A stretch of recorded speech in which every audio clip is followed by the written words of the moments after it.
আজকের breaking news, আহমেদাবাদের একটি plane দুর্ঘটনায় 240 জনের ওপরে যাত্রী মারা গেছে। সেই প্লেনের বেঁচে রয়েছে শুধুমাত্র একটি যাত্রী। রিসেন্টলি ঘটা এই ঘটনার কথা তো আপনি নিশ্চয়ই শুনেছেন। আজ থেকে বহু বছর আগে আমার একটা স্টোরি আমি শুনেছিলাম, যেই স্টোরিটি এই আহমেদাবাদের প্লেন দুর্ঘটনার সাথে অনেক বেশি কানেক্ট করে, যেটা আজকে আপনাদেরকে আমি শোনাতে চাই। আজ থেকে বহু বছর আগে একটা স্কুলে 60 জনের একটি গ্রুপ ট্রাভেলিংয়ের উদ্দেশ্যে বেরোয়। 7 দিনের ট্যুর কমপ্লিট করে তারা রিটার্ন বাড়িতে ফিরতে থাকে। হঠাৎ করে বাড়িতে ফেরার সময় চারিদিকের ওয়েদার যেন খারাপ হতে শুরু করেছে। মেঘে ডাকতে শুরু করেছে, বৃষ্টি শুরু হয়েছে, চারিদিকে বজ্রপাত পড়ছে। এরকম অনেকটা সময় কাটানোর পর দেখা যায় সেই বাসটির চারিপাশে বজ্রপাত হতে শুরু করেছে, শুধু বাসটিকে বাদ দিয়ে। বাসের মধ্যে থাকা প্রত্যেকটা যাত্রী ভয়ে আতঙ্কিত হয়ে পড়ে এবং অবশেষে বাসের মধ্যে থাকা একজন ব্যক্তি একটি কথা বলে ওঠে, যেটা সমস্ত মানুষের চোখ খুলে দেয়।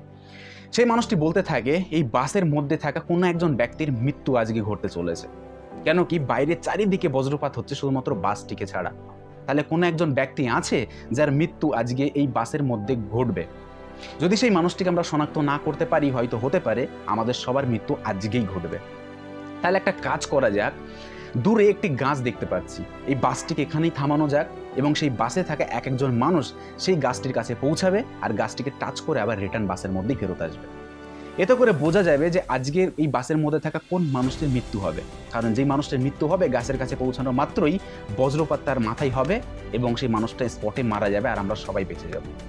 তো আমাদের মধ্যে দোষীকে সেটাকে শনাক্ত করার জন্য অ্যাক্টিভিটি শুরু করা যাক। অবশেষে বাসের মধ্যে থাকা প্রত্যেকটা মানুষ একে একে সেই গাছটির কাছে পৌঁছাতে থাকে। এইভাবে 59 জন মানুষ অলরেডি সেই গাছের কাছে পৌঁছায়, গাছটিকে টাচ করে আবার রিটার্ন বাসে ফেরত আসে। বেঁচে থাকে শুধুমাত্র একটি মানুষ।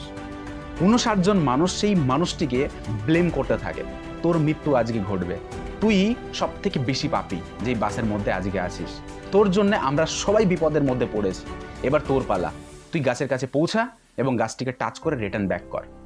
সেই মানুষটি কান্নায় ভেঙে পড়ে এবং সবার কাছে সাহায্যের আর্তনাদ চাইতে থাকে, আমি গাছের কাছে যেতে চাই না, আমি মারা যেতে চাই না।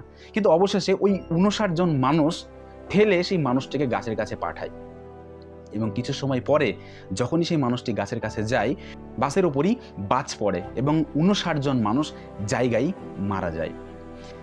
বেঁচে থাকে শুধুমাত্র এই একটি মানুষ। আহমেদাবাদে ঘটা সেই প্লেন দুর্ঘটনার মতো। কোথাও না কোথাও আমরা অনেক সময় আমরা লোকেদেরকে ব্লেম করতে থাকি, দোষ দিতে থাকি, তোর জন্য এই ঘটনা ঘটেছে, অনেককে আমরা দোষারোপ করতে থাকি। কিন্তু আমরা অনেক সময় দেখেছি যে মানুষটি অন্য লোককে দোষারোপ করে সেই মানুষটি অ্যাকচুয়াল দোষী। তাই আজ থেকে কোনো মানুষকে ব্লেম করা বন্ধ করুন, কারণ ওপরআল্লাহ কি আপনার কপালে লিখে রেখেছে আপনিও জানেন না, আমরা জানি না, কেউ জানে না। তাই কোনো মানুষকে ব্লেম করার আগে নিশ্চয়ই একবার ভাববেন যে আপনি নিজে দোষী না অ্যাকচুয়াল সে দোষী। এই ভিডিওটি সেই সমস্ত মানুষকে শেয়ার করুন যারা একে অপরকে ব্লেম করতে থাকে, অপরকে দোষ দিতে থাকে। যদি ভিডিওটি থেকে একটু শিক্ষা আপনি পেয়ে থাকেন তবে চ্যানেলটিকে সাবস্ক্রাইব করুন, পাশে থাকা বেল আইকনটিকে প্রেস করুন। দেখা হচ্ছে খুব তাড়াতাড়ি নতুন একটা ভিডিও নিয়ে।